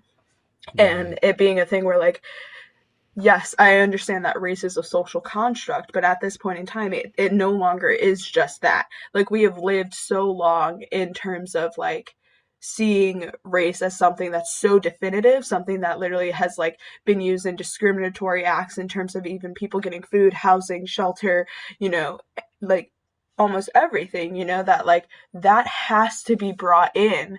And like you actually have to do the work of like going to your ancestors and going through your like history of your ancestors and working through that, because that is still something that's in your chain of like of being, that's still Mm-hmm. in your DNA that we all have to work through. And it being a thing where like it's hard to kind of get those people who just have that feeling of wanting to help or heal without, and like tell people that like not everyone was meant to be a healer, not Mm-hmm. everyone was meant Mm-hmm. to do these like spiritually important or culturally important things. Some people are supposed to just bring water back to camp, and Yeah. that's a harsh reality. Yeah. Well, I think especially with like the role of like healer, there's like really good optics around it, especially in the spiritual community. Yep. And I don't think it's always like a negative thing. I think sometimes people do find great benefit Yeah. from like ceremony space and they're like, I do want to share this with people. But again, they're not really like respecting the full capacity of like what it takes to hold that space, which you really don't until you take like a formal training. Hmm. And I actually do think like as you were saying, like understanding like the cultural differences and like the racial differences in terms of like the epigenetics even, Yep. like if you are to be a healer and you're not specializing in these unique things, then like Hmm. you're really not like the full-fledged healer that you're claiming to be unless you're trying to understand everybody, Right. because I mean even in learning about like generational trauma, specifically with like racial trauma, like by understanding that you are actually starting to learn about every other race as well, and Right. just like in having that like full lens to be able to view these things, unless you do that, then like you actually could be causing more harm. you know Exactly. And that's one issue that I have found with like with trying to find healing. Like even I think I like told you too, like in terms of like when I get like a massage, I very rarely go to like non-BIPOC individuals, like or more specifically non-black individuals, hmm because I do realize that like while there is like that cultural or like racial difference, that like my body might respond differently to how others will to a white like instructor or like a white masseuse, yeah. and that like if you yourself aren't aware of like the racial differences or even like you know like gender differences or sex differences or like trauma informed, like all the hmm ways in which you like can know how other people live, like you can do harm, and like hmm it's a thing where um I have a friend Sprout, who actually is a masseuse, and they are white, but they have like gone through the process of like learning about black bodies, learning about black trauma that's held in bodies. Like they were also one of the people that like notified me that like it's like a predominant in like especially like black women that like we are completely disconnected from our pelvis. Like there was so much trauma from ages of like one not being able to access their like sexuality in terms of like being hypersexualized or being used as like just birthing methods, back during slave times and things like that, and like how disconnected I was from that. And like even in the midst of like my massage, I remember like hitting once like they hit one spot in my back, and like figuring like feeling like all this dredged up trauma from like being in like a domestic violent like relationship, being like holy shit, how long have I held that, and I kind of yeah. just like silently sobbed in the midst of that. And like it being a thing where if you're a healer, if you're someone who is directly engaged with other people, other cultures, like you can't help unless you actually can like empathize or like sympathize, and understand where there are going to be like boundaries, or where there needs to be heightened communication and things like that. Yeah. So, and like especially in terms of that's like one of the things too, like being in an interracial relationship and now becoming a parent. I think that's like that's been one of the hardest things that I've had to like really tackle with, because I was such a person that was like, I will not have children. You know, I have such a fear of like dying on the delivery table because of like the history of like oppression within Black individuals in our medical system, whether it be like, you know, Tuskegee, whether it be like the Black mortality rate, you know, in terms of like death, or it being a thing where it's like, okay, even if I make it through this pregnancy, even if this child makes it through this pregnancy, like what happens then? You know, like they still get brought into this world where there's still so much unlearned, you know, there's still so much that's like existing, and that fear like that just kind of sits in my body every day, and like something that I really had to like I've had to like work with throughout this pregnancy, you know, and like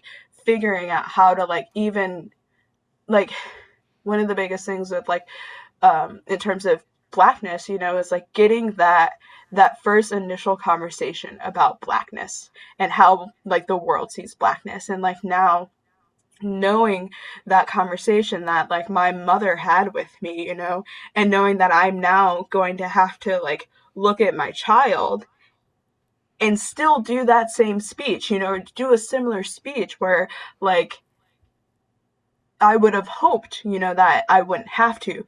But now that I've like grown and learned, I realize that like racial justice isn't actually going to probably come in my lifetime, you know, and it might not even come in their lifetime. And that was something that's like so hard to like grapple with. And it being a thing where like I was able to get a Black midwife because I didn't think that like if I actually went to a hospital and had white doctors like that I would like be listened to, and I ended up going and like having an OBGYN who was a white male who didn't listen to me, you know? Oh And like my. all of my fears that were like there were literally right there in front of my face, you know? And like being like it being a thing where like I've never had a pelvic exam. Yeah.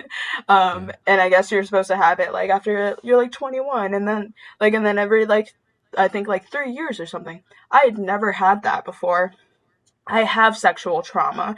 Like I have um like I've had past eating disorders and weight dysphoria, you know, and or body dysphoria. And so like I went into there and like all of that literally got like brought right back up with him like saying, "Oh, you know, Thanksgiving is coming up." I don't celebrate Thanksgiving, so there's that strike one. And Yeah. then like Yeah. and then him being like, "Oh, Thanksgiving is coming up." And like, you know, make sure you like you don't eat an extra roll. Like you don't need to like gain extra weight and things like that. And it's like, "Oh, there's like What? strike two." And then it being a thing where like What?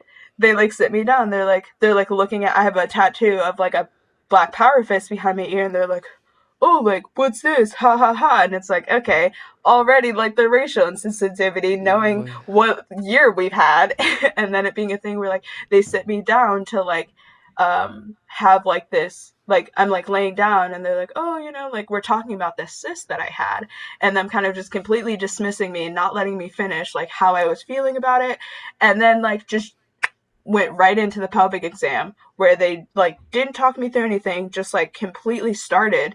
And I was like, I've never had one of these, like, can you tell me what's going on, you know, like what's happening? They're like, "Oh, well, I just kind of assumed." And I was like, don't assume. What Like kind of a OBGYN? What? That is the most unprofessional, like client centered profession. Like that's insane. right. And it's like they're in one of the larger hospitals here, and it being a thing where it's like literally like being like, this is why I have all the fears I do, and you know, and like all Yeah. the anxiety I do, and realizing that like I'm like it sucks to feel justified in knowing that I was fearful for a reason. So I'm very fortunate to have a Black midwife now, and we're gonna do a home birth. It's gonna be a water birth, Wonderful. hopefully, Oh, and nice. like that. So like that, like I started that pregnancy off with like dealing with that OBG, and then was able to like like there's just been such a huge shift in like my comfortability, my intention with like my whole being, even just being able to have a black birth worker, Yeah. and actually being able to have someone who like can talk to me about those random stressors. Who's someone like Tiffany Townsend? She's very trauma informed. Like she's like, oh, like is it okay if I touch your belly? Like, oh, here we're gonna get your weight. It's not as though like I'm seeing if you're there's a perfect weight that you have to be at. I'm only just seeing if you've gained a lot or like lost a lot, because that could mean that there's something wrong. Like the communication, the like Yeah. actual like informed nature that like just was there, was something that like was beautiful to me. And I think that like we need a lot more of that in terms of like our healers, in terms of what we're doing every day, that intention, that mindfulness that everyone says that they want to reach towards, when we're doing our yoga classes and things like Yeah. that. Like, oh, it's so Yeah. important. I mean, I think a big part of that too is like that work isn't sexy, so to speak. It's not something like to become trauma informed and to do research and to like look into really difficult cases and see how subtle ways that you can communicate can actually have large implications. Like, it's not very attractive work. Right, It's not, whereas like doing the yoga and the meditation and like, like doing that, like it has optics, and it's right. like you I'm have to get past bendy. that. Right, right. It's like cool, you can fit in all these asanas and you're like teaching classes, but like Right, are you understanding people's physiologies to be able to like best suit them? Like that's right. that's really important. Yeah. Wow. I Brittany, sorry, the what? person, Brittany Campus, the one that I like mentioned to you, like they posted a picture of like I think it was like two or three different femurs, and I was like, holy crap! Is like is is that why I can't do some of the bends that like other people can do? And like they had this whole thing about how like not all bodies are the same. Like not Yeah. all bodies can bend in the same ways that like they like that you'll see, not all bodies are made for that. And like it being a thing where realizing that like took so much stress off of me, because I am a person who like I've tried to do yoga, and I'm like I am a very short and stout person, like I'm large breasted, I have like I I walk on the balls of my feet, so like I can't actually go flat footed without like putting major strain on my calves. Mm, And I just felt like inadequate, or I was like, is this like, do I need to lose weight, and it actually just being a thing where like our bodies are just different, and like they're not all going to do the same things. And like she offers like gentle yoga, where it's like there are times where like if you need to sit, you can sit in your chair and do the yoga and follow along. And it's like, wow, like that's a space that actually holds space, like we're supposed to like the mindful intention of like engaging people with their bodies. And it's something that like yeah, and like those might not be like the best for optics, like in terms right. of like people won't see it as challenging or feel challenged, Yeah. but it's like it's so inclusive in that point in time that like optics be damned, and I just wish Right. that there was so much more about that, or even them notifying me that like hot yoga, where people go and sit in steam, is completely false. Like that's not Yeah, it actually, is. it's Yep. supposed to be like focused on like I think like your pineal gland, and that's where you're supposed to want to sweat from, or things like that. And we're like focusing on this one on your forehead and like your face, when you're just doing normal poses, and not like literally sitting in a sauna where you do yoga. It's like the Yeah. mashing of like native and Indian cultures Right. in doing hot yoga.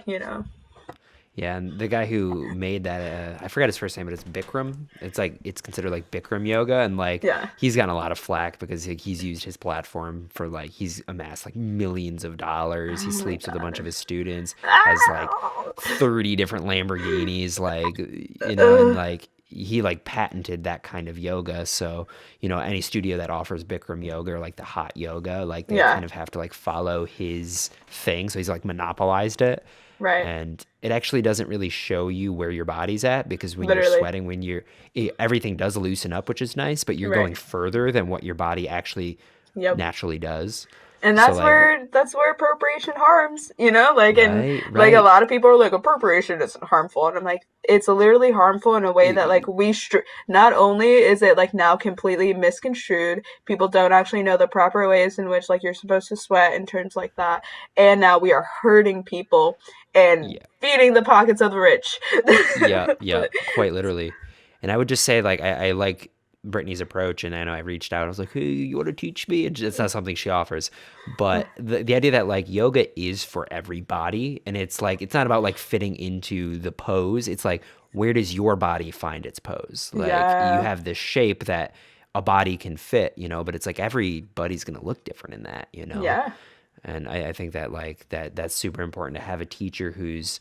I also just don't like big class yoga. I just think yeah. that it kind of loses out on like you really, if you have a yoga teacher, they should be giving you a lot of attention and like helping you get into each pose and showing you where your body, how to correctly position yourself, and you just kind of miss out on that. Right. Yeah, So it's very interesting. And then like that's the thing too, is it's like I don't go into spaces like that because they are normally predominantly white as well. And yeah, like one thing I wanted to mention too was like the white gaze, yeah, which is like actual gaze as in looking, where it's like I've walked into spaces and like I've just kind of been hanging out and I've had people who like will over smile at me, where they like it's like this it's this like smile that white people give where it's like a super huge smile where it's like you're safe here, like we're actually happy you're here, and it like becomes so like hyper focused where like it's like now the white gaze, or like I've had people who have come up to me and like like put their hand on my shoulder and be like, we're so happy to see you here, and it's like oh my I have god, not seen you go to any of these other white motherfuckers here and like do yeah, the same thing. yeah, But like it being a thing where like I can't even find my space, like find myself in like predominantly white spaces without feeling like an outcast, or feeling yeah, like that there is some sort of like dynamic where if something were to happen there, if anything like racial or insensitive were to happen there, I am outnumbered. I cannot speak out about that. I cannot actually like make sure that this is a space that like is welcoming towards me, like, and even trying to jump into like other places and like even going and seeing if a space is like inclusive is kind of tiring sometimes. Like, and I don't even have the energy for that sometimes. yeah. And like, there has been like situations where I have reached out to other Black people and been like, "Yo, have you been to like have you been to this space? Like, how social house? Like, oh, what's it like here at like Z's? Like when you do karaoke? It's like, and literally having to like do research, and like even when we traveled, like having the list of sundown towns that like still exist like up and so I knew where we were going and where not to stop, and like Could where not you to be. Could you quickly just describe Sundown Towns? I don't think it's a concept that a lot of people know about. Yeah, so sundown towns, they're normally towns in which like back especially during segregation, um there was a rule in these towns where if you were Black you were not to be caught in that town when the sun went down, or at least outside, and so it being a thing where like before the sun went down you were in your home, and I think that it's still kind of like is perpetuated even now in like this day and age in terms of like Black families, and like I said, like being in the house before the street light comes on, and it being a thing where we like there was nothing good to be had at nighttime for Black people, so there was no reason for us to be out there, kind of thing. So sundown towns are like they've kind of evolved, like nowadays, and like the way that I look for now a sundown town is seeing how hyper focused they are on their policing, what their demographics are, and like the look, like you can like there are some areas, especially in Middle America, where we would drive through, and it looks like those like Western towns. You know, they still have that like Western ideology, that whole, you know, like we are the law, we make the law, and like, you know, we're a community, and like we notice if you're an outsider, you know, and like Yeah, the yeah, amount of Blue Lives Matter flags that went up. Because I've traveled to 47 states, even before this previous trip, and so like these are states that I've gone through a second time, and like in the past few years, like there has been a larger shift in like how much people ride for the police, how much people like put up Trump signs, how many more American flags went up, you know, and like it being a sign or like a symbol, you know, kind of like where it's telling for Black folks to be like, oh, you know, like it's not safe for you here, you know. yeah, So sundown towns are basically just like towns that are inherently like that just have that inherently racist nature to them, or that like um that only really hold space for whiteness, you know, yeah, like the like Dixie kind of yeah, um appeal. yeah. So Yeah. you had like a list, like is there like a database or Yeah, like, there's actually a oh database my God. online, and like they like update it every now and then as well. And so like I would go through those lists, and then I'd also go and research, you know, like the demographics or a little bit more about that place. And normally it's about like probably 90% white, with like some like Hispanic, Native, or like Asian population, and then like a small percentage of Black. And a lot of the like, and that's like one of the hard things too, is like when I was going through these towns, it's like I was avoiding sundown towns while also having a map that shows, it's called, I think it's like nativeland.ca, where it shows what tribe, what tribal land you're on, and what natives traditionally like reside there or resided there. And so like it was so interesting to go through all of these areas and realizing that like a lot of the sundown towns like bordered native native reservations, you know, or Hmm. like the amount of native reservations that were out in middle America that were like poverty stricken, you know, and like how much they've just like been neglected, and how much like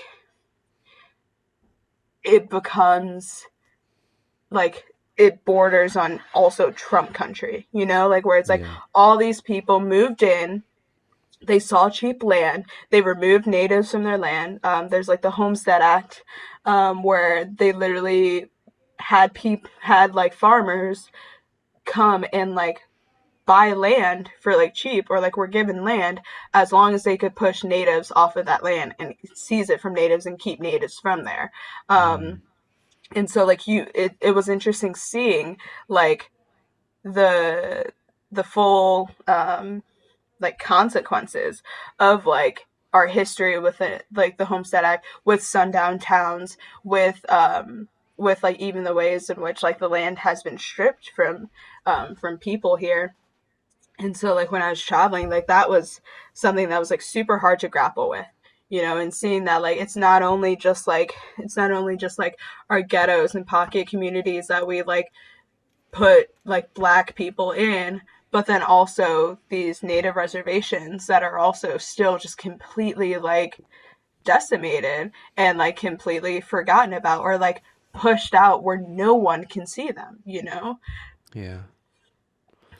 It's like every culture is in the front of the train of whiteness, you know, and it's whatever way that it ends up getting disenfranchised or decimated, as you say, you know, there's like unique ways that that manifests, but Mm-hmm. you know, you're still able to like see it and chart it out. And the fact that, you know, we have these like databases and maps where you're able to like really draw clear distinctions and lines, I think speaks to like the validity of what you're saying, you know? Yeah, And it's crazy because like I know like a lot of people, I mean it's white people is what I mean, like we don't have to like worry about that, you know, like we'll get an in wherever the hell, and Right. And it's like, I'm sure you're not alone in like doing this research and this kind of communication.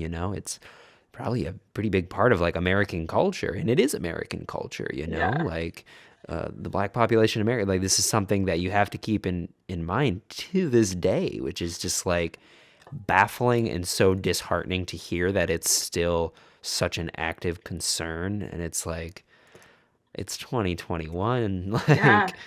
Like Yeah, people just have no idea. I'm very fortunate to have had like the ability to travel to 47 states, but that's only been because like I had access to funds because I was constantly doing like restaurant work or temp work.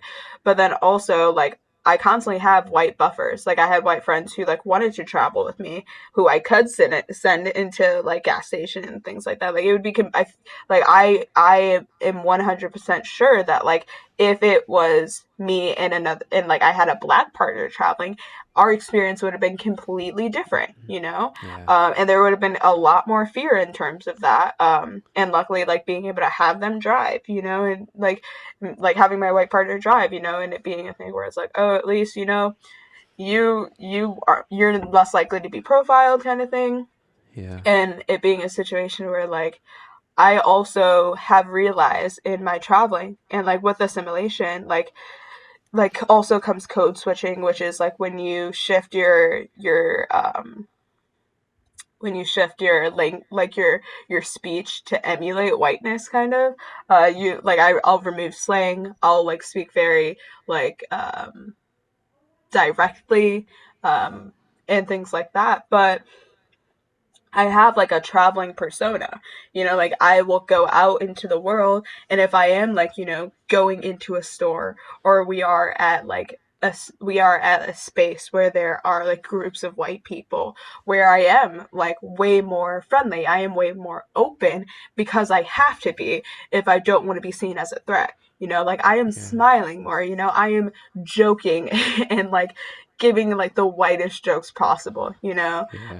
Um or like connecting to like white people on that kind of like cringy white dad level, you know, Yeah. and that Yeah. becoming like a persona that like I kind of have to put on, and like I have to joke around with these people who like also are sitting here wearing Confederate flags, you know, who are just kind of Right. like it's like I can't show that there is like pushback or that there is a um like a disinterest or like disagreement without then having to fear for my life or like fearing for like the relationships of that community that I'm now walking into, you know? Mm-hmm. And I think that's like one of the biggest differences with like whiteness and blackness in terms of traveling is like there are some people who will never have to search you know, is this space safe for me, you know, like Yeah. unless you're a BIPOC individual or like a gay or trans individual, like Mm-hmm. the world's your kind of oyster, you know. Like we're always Yeah. told the world is your oyster, but at the end of the day, like we aren't like I'm not a white pearl, dude. Like I'm not Yeah. someone who can like sit in this oyster and like still be like or in this like clamshell and be Yeah. safe, you know. Yeah. And it does cause a lot of fatigue, you know, and like Yeah. that's one of the hardest things to deal with is like trying to have that love of travel and that love of like meeting new people and experiences while also existing in America where that is something that is not really supposed to be afforded towards me. So, Yeah. It kind of reminds me like when you talked about like white gaze and like going into a space and having people be like overtly friendly, like you almost kind of have to do the same thing, but the dynamic is different in that yeah. like for you there is very real threat, so it's Hmm. very verifiable and justified, whereas for a lot of these other people, what is the cause? it's Right. it's like an activation of their nervous system to some degree where they're like trying to make sure that you feel comfortable, but it's like Hmm. in going out of their way they're kind of like telling that there's like some sort of energetic weirdness that they're feeling to where they Right. feel like they have to like calm you down. It's like calming themselves down a little Yeah. bit. It's like And seeing it's if just I'm safe, if I'm one of the safe right. ones. Like, you Yeah. know, there's no bad blood here. We're all one, you know, love is Right. love kind of thing. Yeah. Like if this person does something, criminal, like I got to make sure that I'm in the clear. Like it's just Right.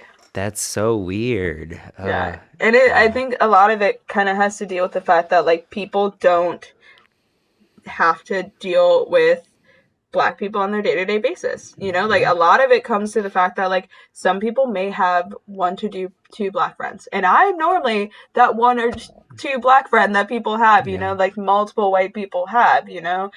but it being a thing where like they will never have to go into actual black spaces, like Yeah. I was talking with my partner about how like this world is something that is definitely not something in which like people of color can actually like navigate in a safe and healthy way in the ways in which white people are allowed, like in terms of like going to like you like white people may feel uncomfortable like having to stop in this like in like the more black area of town, and like get gas or things like that, and like are like extremely fearful, but they will never have to like fear being denied their money. They will never have to fear like actually going in there and being like not treated like their money mattered, Yeah. whereas like us as black people, like we kind of there's like ways in which we're told not to come in,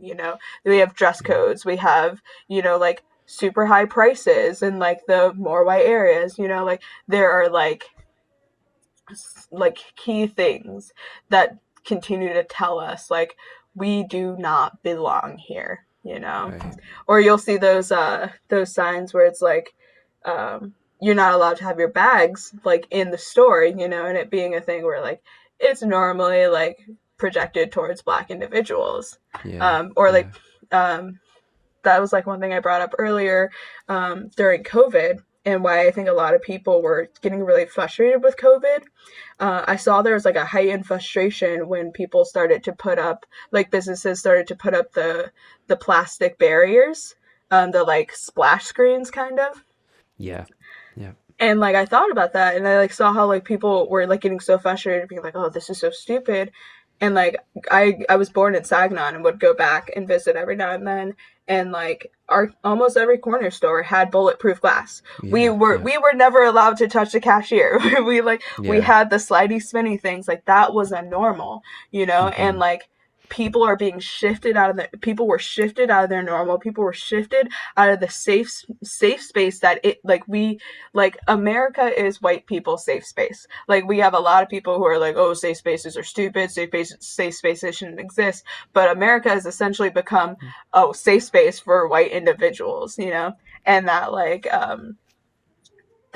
once they were thrown out of feeling protected or like feeling safe, that there was this like negative pushback. Or even with downtown, Yeah. like once when the windows were broken, people went super quick to like try and fix it up, try and clean it up together, and like remove the fact that what happened there happened. That Mm-hmm. we are not in a space where like it's like we were kidding ourselves that we're not in a space where racial tension happens, and Right. that was the only time I saw that amount of black representation or black art anywhere in Grand Mm-hmm. Rapids, almost anywhere in Michigan other than like the east side of the state, Yeah.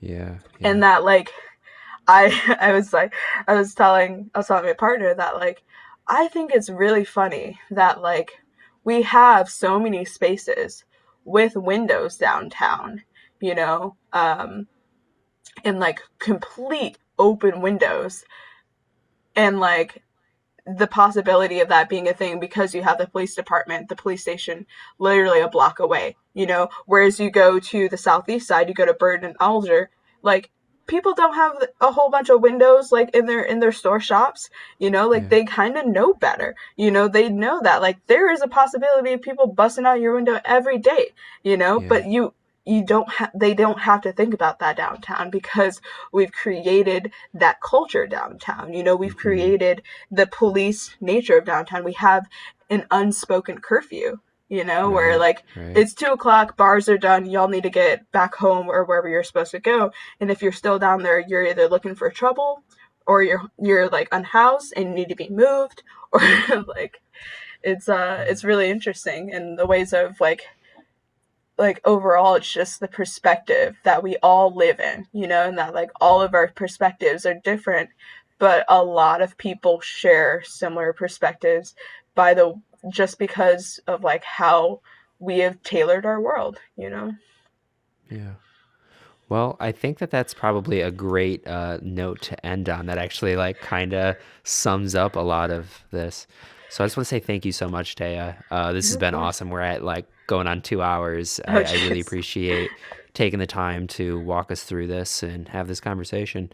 Yeah, thanks for So, having me, and thanks for listening, and of having course. follow-up questions, and um, yeah, really just creating a platform too, and making sure that like the harder conversations are happening. And yeah, like I said earlier, I really enjoyed yours and thoughts or Alex B Cross like podcast, and it Yeah. being a thing where you are touching on like things that people are kind of skirting around, you know. Yeah. So Well, I mean, I like to say this is like a wellness podcast first and foremost. I want to talk about like how to feel most alive. But mhm. honestly, in the 21st century, if you're not having these kinds of conversations, you're really shooting yourself in the foot. Right, And like to really be fully alive, we have to be engaging with this content and with this world. So if we're not having this talk, then like, yeah, we're not doing it right. right. So yeah, thank you for coming on and helping me kind of start this because this is going to be a reoccurring,